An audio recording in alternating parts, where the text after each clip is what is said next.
Well, we have a friend to share the good news with us today. Ed Cannon, a good friend. Ed was part of the oil industry for many years, and then he was part of Moody Bible radio program for many years, and then he's been the president and is the president of Far Eastern Broadcasting Company. Does that ring a bell? La Mirada, that big building? It's no more. It went down this week, and they now have offices at Insight for Living. Recognize that? In Plano, Texas right now. But we're glad that Ed's with us. Ed has one wife, Mary Jean, and two sons and a couple grandkids. Yeah, one wife, that's right. Yeah, he travels a lot, but anyway. But part of FEBC, of which Bob Bowman was the founder, and some of you know Bob Bowman, and Michelle Schrader is the granddaughter of Bob Bowman, and so we're delighted to have that connection as well. Ed's been a great friend to me over the years and a great minister of the gospel, and he's going to share about FEBC and what they do around the world. So Ed, let's welcome him as he comes to share with us this morning.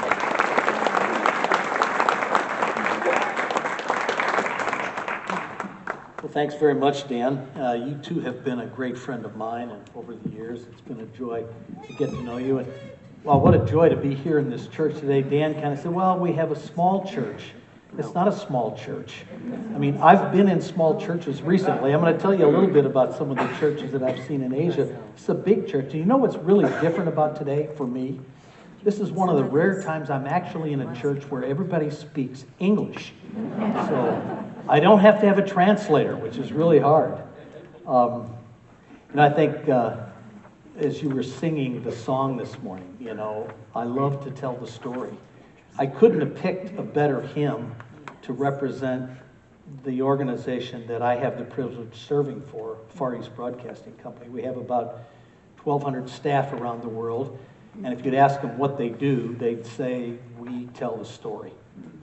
And I think I'd also be remiss if I didn't build on what Dan said about our founders, Dr. Bob Bowman and Jim Bowman, who also served as the president of the Far East Broadcasting Company for a number of years. Michelle, we're grateful for his service to FEBC. And the second song you sang, There Will Be Great Rejoicing When We're in Heaven, we often speak at Far East Broadcasting Company about the reception that Dr. Bob and Jim Bowman would have gotten when they got to heaven. So many millions of people saying, you're the guy that started that radio program. You did that. So we're grateful to him. I take no credit for it. I'm just a sort of a servant here. And it says in the bulletin I'm going to give a sermon. Well, really, this isn't as much a sermon as it is just sort of sharing with you what I have seen about the church in Asia and what God is doing around the world. I've had the privilege to see a lot of church, a lot of growth, a lot of the work God is doing. So you asked me to speak about the church in Asia. Well, here's a map of Asia. Actually, I was even surprised when I looked at that map preparing this slide. You know, Asia is a big piece of land, and it includes the two largest countries in the world, China and India, that represents about 3 billion people. That's almost half the population of the world. And in those two countries, very small percentage of Christians, which is where FEBC serves the most. You know, one thing that struck me about this map, and I don't want to get into politics or anything, but you see Russia up the top there? Why do they need more land? Yeah. I mean, does that make a bit of sense? They're trying to get a little tiny piece of land in Ukraine. Anyway, I'm not going to go there. I put this slide up particularly because now you see the dark area, which is where FEBC serves. I can use this pointer, that's kind of cool. This area, that's where we serve. And if you look back at the map of Asia, you'll find that they're almost the same. A lot of stations, over 150 languages. And I speak to young kids sometimes, and I ask like high school students, I said, well, if anybody here can write down a list of 150 languages, I'll give you $10. And I've never had anybody even get close. You'll see a few of those unusual languages in a few minutes, but the bottom line is what really matters to us. FEBC is really an organization fixed on outcomes, not outputs. It doesn't matter how many programs we put out. It doesn't matter how many stations we have. What matters is the completion of our mission, which is to inspire people to follow Christ. And so Sandra Jensen, who's also here today and worked with us for many years, used to labor over counting the number of letters we'd get from listeners. And Sandra, I'm sure you're encouraged to see that now with SMS and phone messages and texts and social media, that number has jumped. That last year over 150 million people reached out to this organization. Most of those people wanting to know more information about Jesus Christ. This is a map showing the locations of our stations and our offices. And there's a little pamphlet in the back. This map was just one of the pages in the pamphlet. Feel free to help yourself. We also have back there a prayer target, which, by the way, Sandra wrote for us for many years. We're still producing that. It gives you an opportunity to know how to pray for FEBC in the countries where we serve. I just wanted to say, because a lot of people ask me, well, all this talk about social media and, Instagram and Chit Chat and WeChat and all that stuff, shortwave radio is still a really important thing. I mean, you might think shortwave radio is a World War II technology. Well, as a matter of fact, it is. But it still works in countries where there's no internet, there's no FM radio, and actually there's no presence of a church. So, I'm struggling to see this. Excuse me for just a second. Do I have it? It's sort of messed up. This is just, what FEBC stands for. I mean, we do our broadcast with indigenous people because they know the language, they understand the local culture. That's been our priority since the very beginning. For 80 years, we have adopted the philosophy to be close to the listener, which means we're integrated into the community. We know the local church. Our broadcasters sit in churches like this and attend with listeners, with local pastors, because we feel that's the best way for our listeners to know and trust our broadcasts. We've learned over the years that if you're just a distant voice from far away and there's no more connection with the listeners, it's not nearly as effective. And for all these years, all the things we've done, we cling to the fact that we only have one message.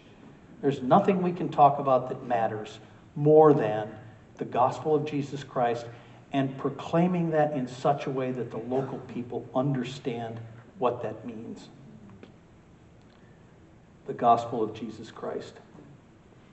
The close to the listeners is what I was talking about. In addition to just proclaiming the gospel, our staff get out and meet with people, and you're going to see some evidence of that in just a minute. We've learned in order to be the most effective, as I just said, we really have to have the listeners know us. It's not that we know them, it's that they know and trust us. I'm going to kind of skip through some of these. This is, I'm going to talk about one bullet in particular. Liangyu Radio is what we have called our radio broadcasts in China for 78 years. 78 years we have been known in China on shortwave radio as Liangyu Radio. Liangyu means good friend, so it's good friend radio. The reason that's really important, particularly in China, is for decades they have been hearing propaganda from the government. They have been reading propaganda on the newspapers. What they see on the television, what they hear on the radio, they really can't trust. They can only trust a good friend. And so that's why we named our radio station that. And honestly, that's why we feel in China that the social media platforms are so effective, because they're getting that message from a person, not from a government or from an agency. So you might ask, how do we do that? Well, that's one of the things I just want to talk about. This is a church gathering. Excuse me just a second. I'm going to stand over here. Is that all right? Yeah, this is a church gathering in Southeast Asia. So Southeast Asia, of course, is way on the eastern side of the Asian continent. So Myanmar, Vietnam, Laos, Cambodia, Thailand. And this is sort of what the church looks like in those places. There's a lot of gathering of people. They don't have nice chairs. They don't have air conditioning. They don't have bug nets. But their passion to gather together in the church should be an encouragement to you. So when Dan asked me to speak about the state of the church in Asia, I thought one of the things I can do is show you the enthusiasm, the passion, the love of the Lord that these people have as exemplified by the church. Now, in this particular case, these two fellows right here are FEBC staff. And we typically go out and gather with these people because this is their church gathering. They probably don't have a pastor. They don't have a Bible in their language. So they need help. And so in addition to putting broadcasts out, FEBC staff, in order to be close to the listeners, help them gather together in the church in Asia. These are just some more examples. This is in Laos. And these are vehicles that, these are vehicles that FEBC has had to drive to get to these locations. And you can kind of see by this road, not easy to get there. But they have a nice building, they have a nice church. We're just encouraging them to use the radio, to listen to the content, to join our Facebook page, to supplement their ability to have church. And what has developed over the years is, in addition to going and meeting with the churches, especially in the beginning of COVID, there has become an online church. Now, I prefer in person. Of course, I'm sure Dan would agree with me. But in some of these places, like those pictures I just showed you, people have to travel a long way on real difficult roads to get there. And so this man is our Hmong pastor, and he's been broadcasting on shortwave radio for decades. But during COVID, he got the idea, hey, you know what? We can get on social media platforms. So he got on WeChat and on Facebook Live and started getting lots of responses from his listeners in Laos. Laos is one of the 5 communist countries left on the earth, probably the most difficult place for FEBC to work. The gospel is strictly forbidden. Our director was exiled from the country. They kicked him out of the country. His family was still there. That's just life for them. It's a very, very difficult place. But the people on Facebook were asking Pirate, could you please help us learn the Bible? Could we do a Bible study? So he started doing these Zoom classes. And this is very typical of the attendance he'll get every single night. As a matter of fact, he visited the La Mirada office not all that long ago, and his wife said to me, you have to stop these Bible studies. You have to stop this. Oh, wait, why? Why do we want to stop? Because he's working too many hours every day. He does his live broadcast on the radio in the day, and at night he's on all these Zoom Bible studies. You're going to kill my husband. Well, anyway, that's a tough decision to make. Okay, here's the Hmong people. These are the people that he ministers to. This is a listener gathering we hosted in northern Vietnam, so another communist country, another location where the gospel is strictly forbidden. Public gatherings are prohibited by the government, especially if they're about evangelism or the gospel. Now, do these people look scared to you? So once again, speaking about the state of the church in Asia, I just think these photographs might sort of be encouraging for you. Pirate runs a Bible seminar for Bible students. And they go to the difficulty, as you can see here. They actually want to have robes and gowns and a graduation. These people are scattered all across northern Southeast Asia, which is very rural, very jungle-like. But yet, they take this seminary real seriously. You see these 5 people over here. The 2 on the left are going to graduate and take positions working in FEBC. The 3 on the right are coming to the United States to enter into PhD programs at U.S.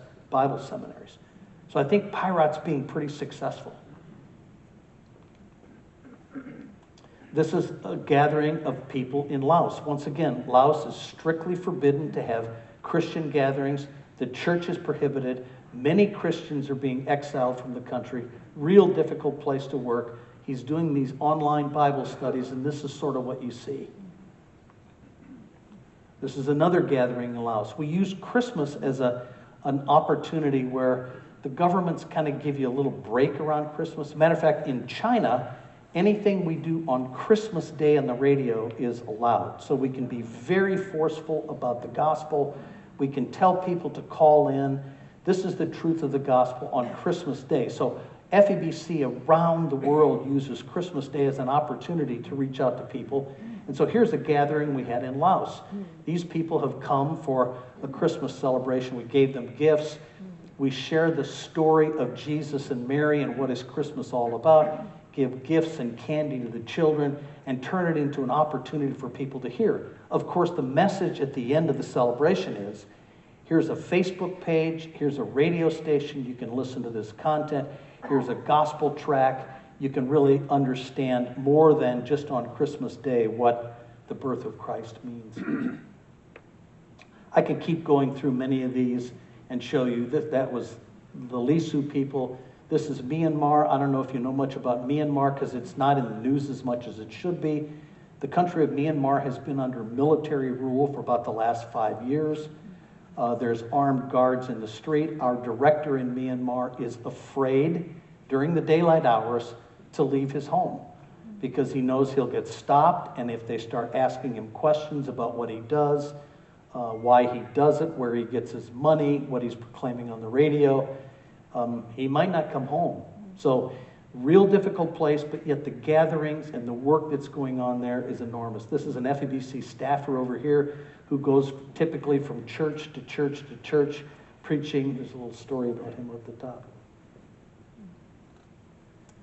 This is the Khmer people. It's a minority language in northern Thailand.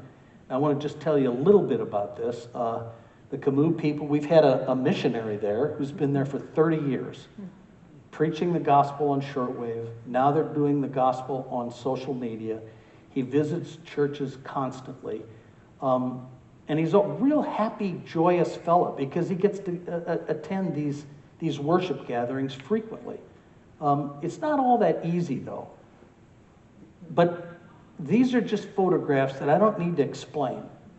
The Khmer people are coming to faith in Christ in numbers like we've never seen before. I don't give him all the credit, but I give him most of the credit because there is no church. When he started broadcasting to the Khmer people, there wasn't a translated Bible into their language. They now have one, and he has access to an audio New Testament on FEBC's webpage in the Khmer language. 20 years ago, it hadn't even been translated into that language. And this is the kind of thing you see. In Thailand, I really believe there's sort of a revival starting. I was just in Thailand 2 weeks ago. And this is typical of the kind of gatherings that we get for listeners. We'll announce on one of our radio stations that we're going to have an event. We're going to have some pastors. We're going to have some worship music. We're going to hand out some radios. We're going to hand out some Bibles. And honestly, I used to do those things when I worked at Moody Bible Institute. And if we get 30 people to show up, that would be fantastic. And this would be in places like the suburbs of Chicago. This is in rural Thailand. Not in Bangkok, not in Chiang Mai, but way out in the countryside. And when they had this event, they had a huge problem in that there was twice as many people as we had chairs prepared for them. It didn't stop the event, they kept going. After that event, there was a number of people that put their hand up and said, do you have pastors here? We would like to be baptized. Now, if that's not an encouraging photograph about the state of the church in Asia, I don't know what is. FEBC doesn't take the credit for that. God is working powerfully in places that we've never even heard about here in the U.S. That's our new director, by the way. He's doing a wonderful job. He was the president of the Thai Christian Businessmen's Association. And when we first approached him and said, boy, we would really like to consider having you work for us, he said, no, I'm a businessman.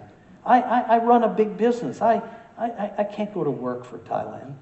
And now, he just told me 2 weeks ago, he loves his job so much, he would never, ever, ever think about going back to the business world. And that's the power of what God's doing in the church in Asia. Oh, sorry, I'm out of order, but just more striking pictures. Okay, so this is in Laos. These are people in Laos being baptized. It's against the law. It's against the law to gather in Christian organizations. It's against the law to convert from Buddhism to Christianity. It's against the law in Laos. And if you get caught converting, you can be prosecuted by the government. These people don't care. This is in North Vietnam. We have a ministry in Vietnam that, in my opinion, is just magnificent. The Vietnamese government is so against the gospel that now for 20 years, they have been blocking our shortwave signal into the country. And the reason that's significant, that costs them a lot of money. They have to operate a 50,000 watt transmitter with a staticky signal to keep our message from getting into the country. So they have to run a lot of electricity on a very expensive transmitter just to do that, which demonstrates their disdain for the gospel of Christ. So our staff there work underground.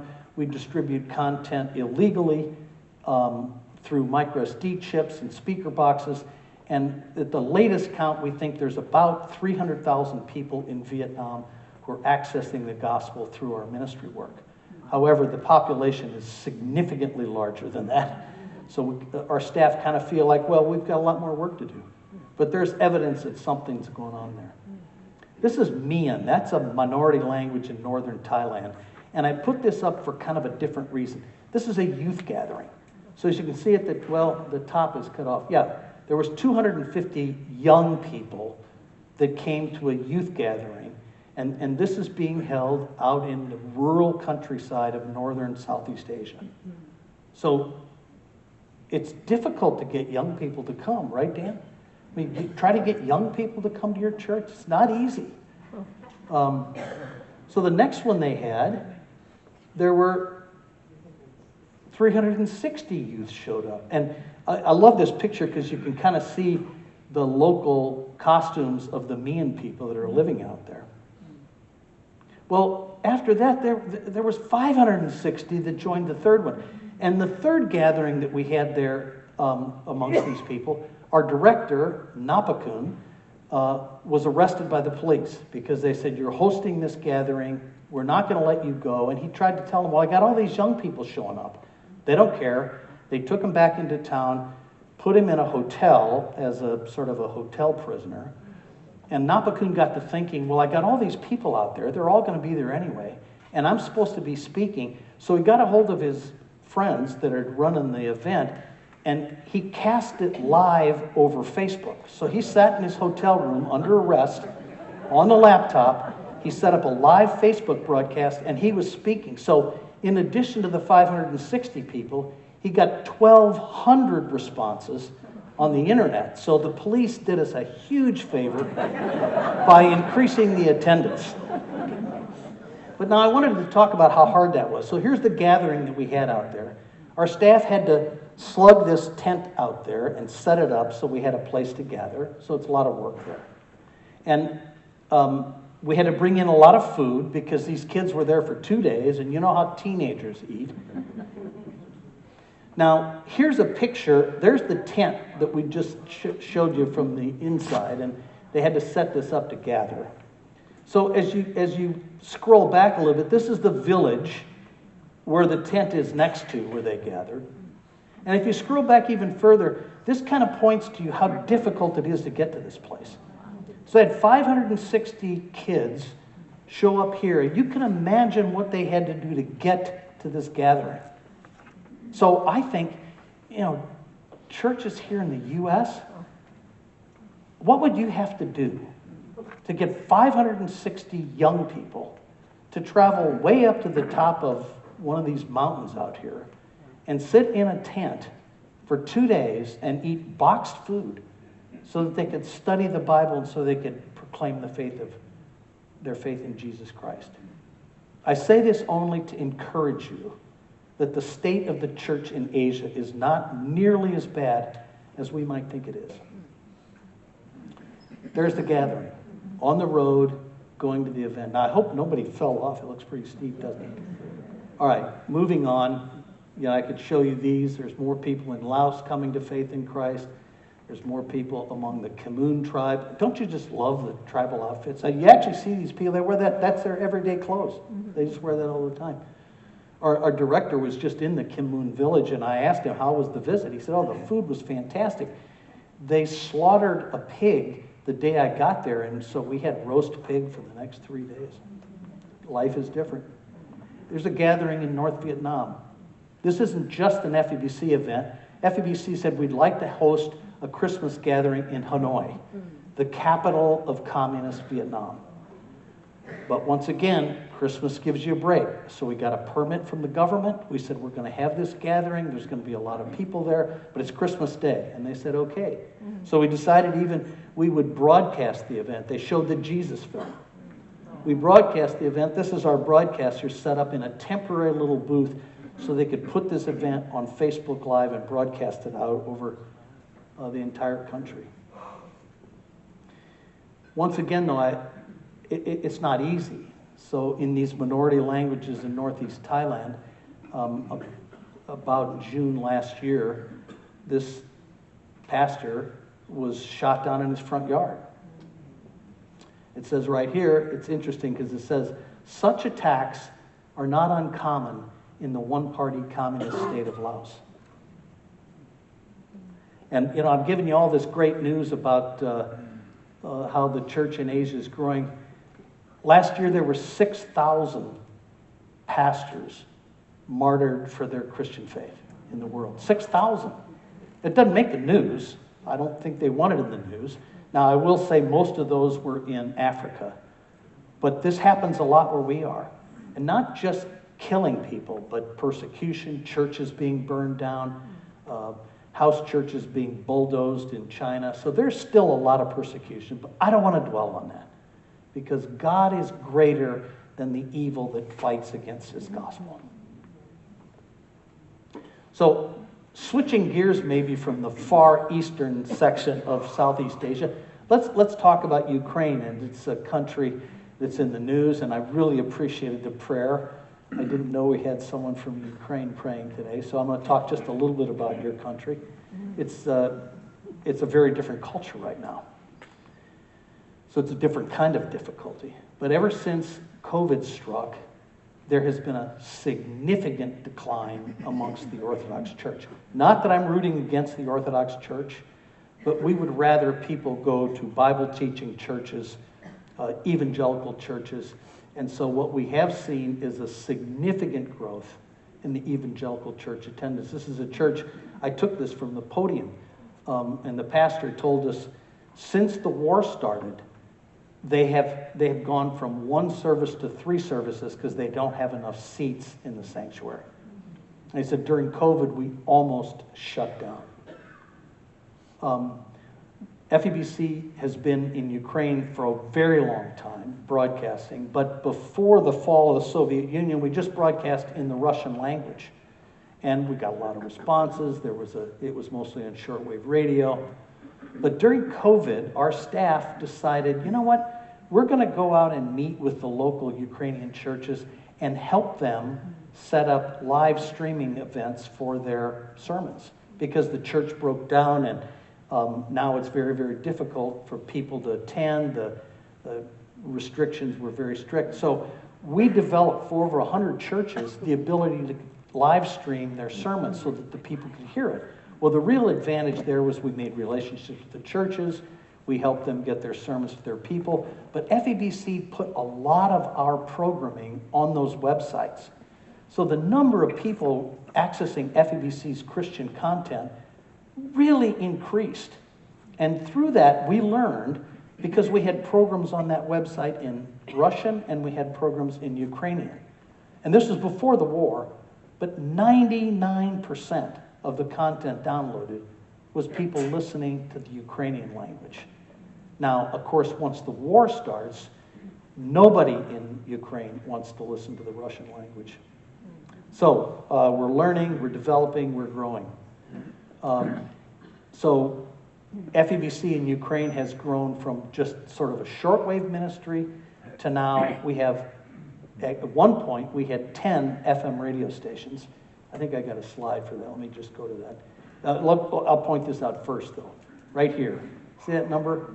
Each month, we receive approximately 30 150,000 responses from Ukrainian people. That's a huge number. And we'll credit the war for most of that because we never got anywhere near those responses before the war started. But our staff there have counselors, they take SMS messages, they take text messages, and they talk to listeners, they talk to people who are struggling. Most of the phone calls are just horrific. I've lost my husband in the war, now my son has been drafted, I don't have a job, can you help me? Or my daughter has been hit by shrapnel, and there's no medical services in my community. So this task of counseling people in the middle of a war is not something that we envy. So here's our radio stations in Ukraine. And 10 years ago, none of these existed. But now you'll see a couple over in the far right that have red triangles in them. Those are stations which have been taken over by the Russian military. And now even Slavyansk has just recently fallen, and they're not in our control any longer.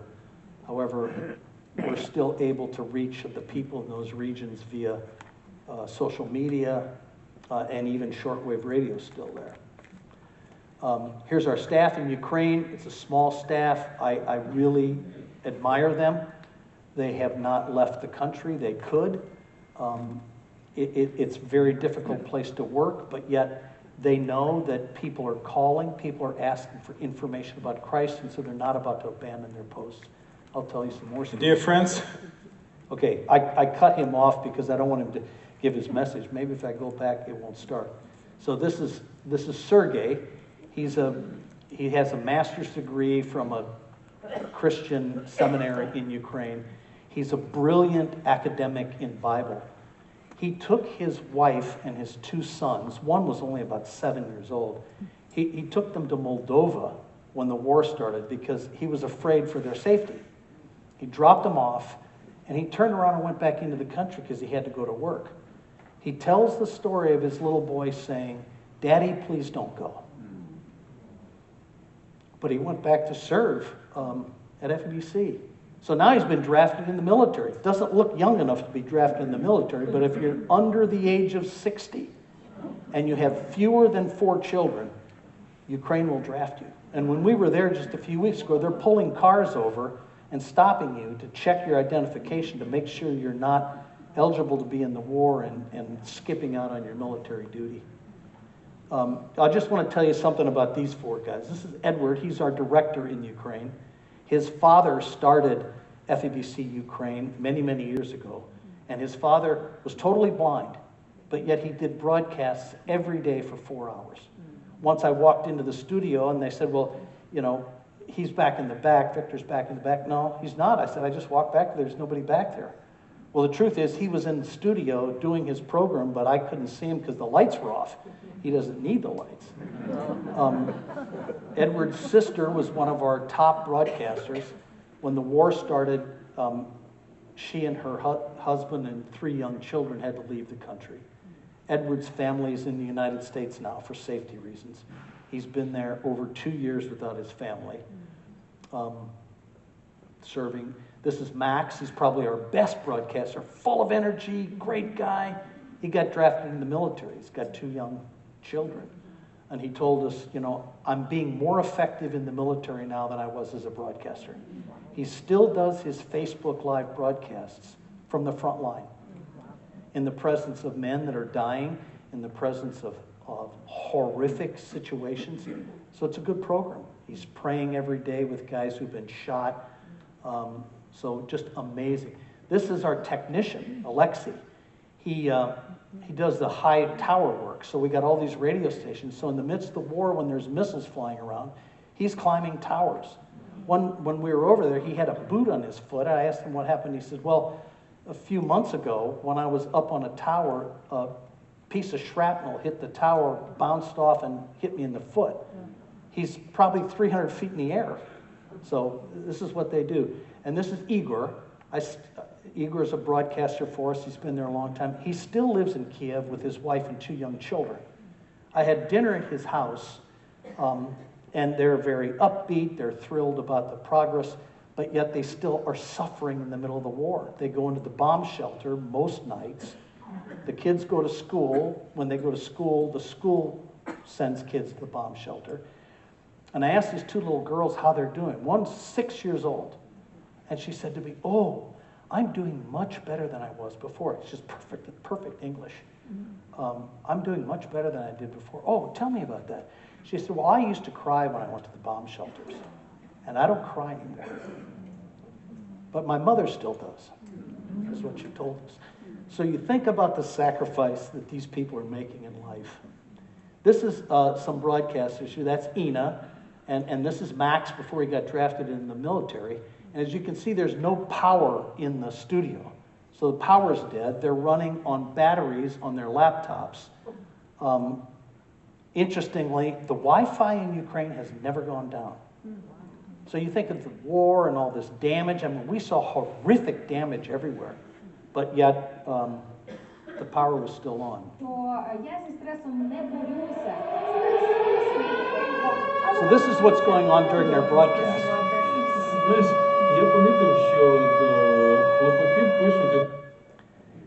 This is in downtown Ukraine. This is the memorial for the soldiers. And 400,000 soldiers are dead. And probably twice that many Russian soldiers. So this is a mess. And you think about how hard it is for people to serve in places like that for the Lord, but yet the results are phenomenal. Whoops, wrong button. And so it goes on and on and on. I wandered around here, people praying, people crying, soldiers just looking at the pictures of their dead comrades. It's pretty amazing.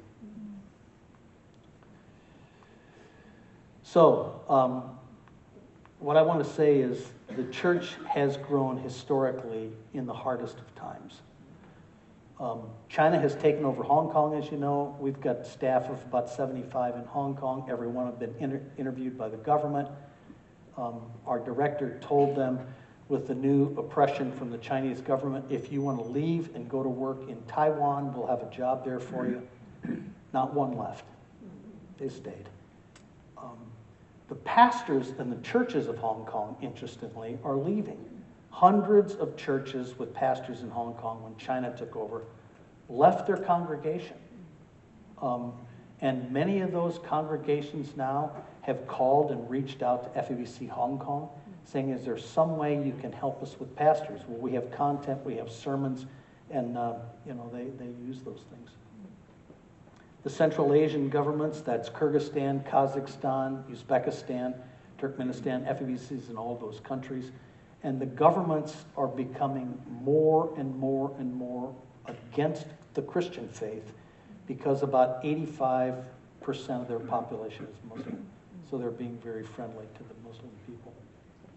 But yet, the bottom line here, FEBC has received over 150 million responses last year, despite all these difficult things happening. So yeah, let's just turn to Scripture for a minute. I didn't want it to do that, but so I'd like to read from Acts chapter 8, right after Stephen was stoned. The Apostle Paul, or Saul in those days, was in heavy agreement with putting him to death, and he witnessed it. The very next line, chapter 8, verse 1b. And on that day, a great persecution against the church in Jerusalem began. And they were all scattered throughout the region of Judea and Samaria, except the apostles, it says. And then it goes on in verse 4. Therefore, those who had been scattered went about preaching the word. Those who had been scattered went about preaching the word. And I find it very interesting, because when you look back in Acts chapter 1, Acts chapter 1, verse 7 and 8, it's Jesus was talking to his apostles after he'd been resurrected. And they said, it's not for you to know the time which the Father has fixed. He's fixed that by his own authority. But you will receive power when the Holy Spirit has come upon you. And you shall be my witnesses in Jerusalem and in Judea and Samaria. So it's interesting to me that in Acts chapter 1, Jesus declares this. In Acts chapter 8, through the persecution of Stephen and Paul scattering everyone around, what does it say they did? They went to Judea and Samaria. Exactly what Christ prophesied in chapter 1. But interestingly, Jesus goes on to say, and even to the remotest parts of the earth. So he said, it's not for you to know the time. Well, the time for them to go to Judea and Samaria was in Acts chapter 8, after Stephen was stoned. And all the disciples scattered around, and they went out into the regions preaching the word. But it's for us today to take that gospel and go to the ends of the earth. And I just want to encourage everyone and say, it's evident to me that that's happening.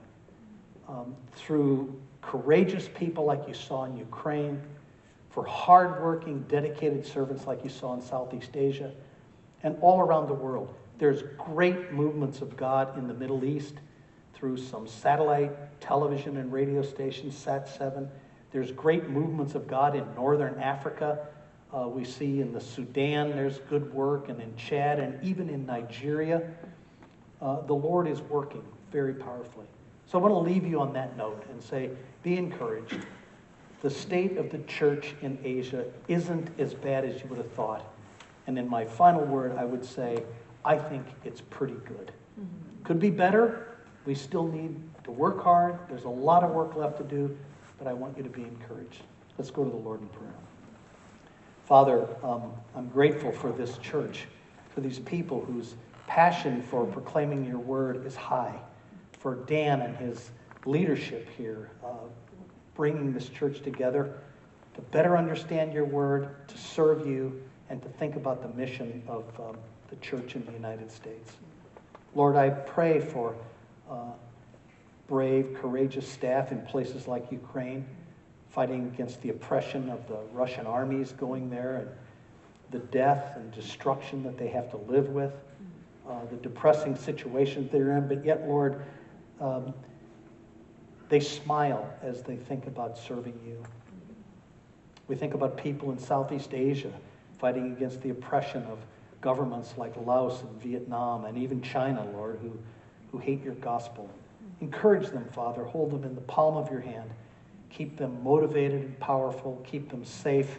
Keep them encouraged. And always, Lord, keep them focused on proclaiming your word. For we're here for one purpose, and that is to give you praise and honor and glory, which we do today.